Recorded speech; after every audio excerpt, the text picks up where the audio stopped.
It was nice to finally see Mace Windu in action, wasn't it? I do wish he had a little bit more to do, but, whatever, it's good to see him. Hopefully more in the future.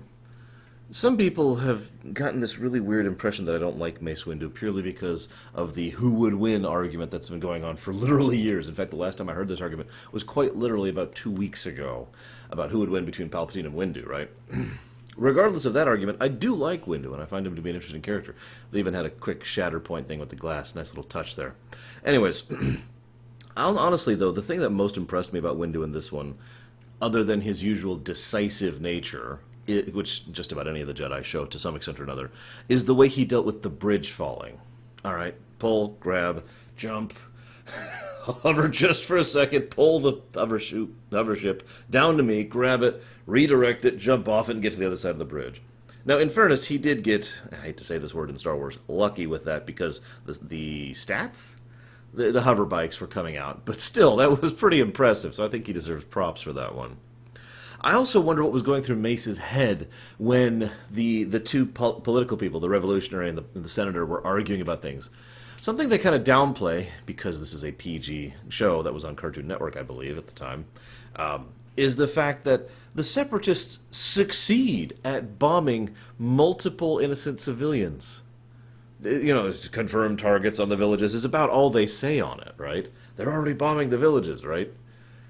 Those are innocent civilians that just got massacred as part of their political stratagem here.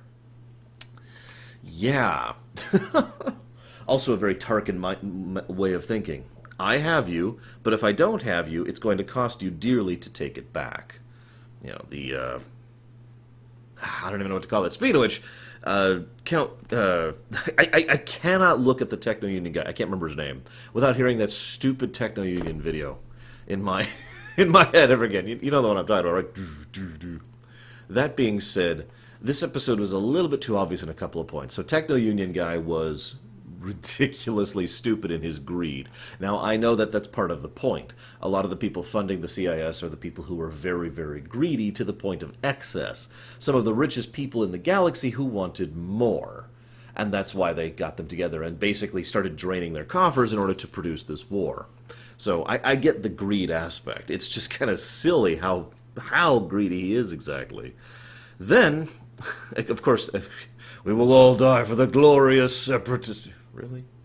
But then we have the two politicians I mentioned earlier, the revolutionary and the senator. That was a little bit too on the nose for me. I know that I tend to speak in favor of gray storytelling. Obviously, not everything needs to be gray. I've actually been talking about this recently when it comes to our recent premiere run through Battle of Azeroth. Not everything needs to be gray. You need to have some really horrible stuff. You need to have some really good stuff to help balance everything out.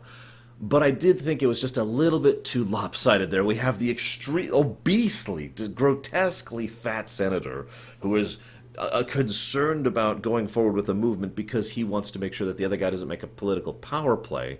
And the first guy just doesn't agree with what he will do with the world after it's taken over. The typical revolutionary, who is also, in addition to being somewhat more charismatic, skinny and malnourished looking. So, I mean, you can just see the visual disparity immediately. Now, the two do agree in the end, but it's so obvious who the good guy and the bad guy is here. In fact, it's even more horrible because the good guy's complaint, the revolution, was just, I don't want a new occupying force. As if the clone army would occupy a world. Come on. But that's his big concern. The other guy's big concern is power plays. Anyways, regardless of that, I wonder what was going through Mace's head as he's watching these two argue about these. Like, I'm just picturing him sitting there going, people are dying right now. Can we go? Can we go? As weird as it sounds, I don't have anything else to say on this episode. I know I say that a lot, but I found myself with very little to think about in this episode, which is kind of unusual. Most of these episodes at least give me something to digest. This episode, I'm just sitting here like, okay, yep. And then there's the droids, yep.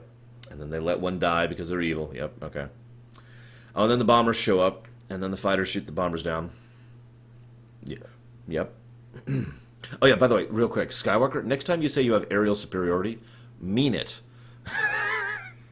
Where the hell were you when the first flight of bombers went out? Anyways, that's all I got. See you next time, guys.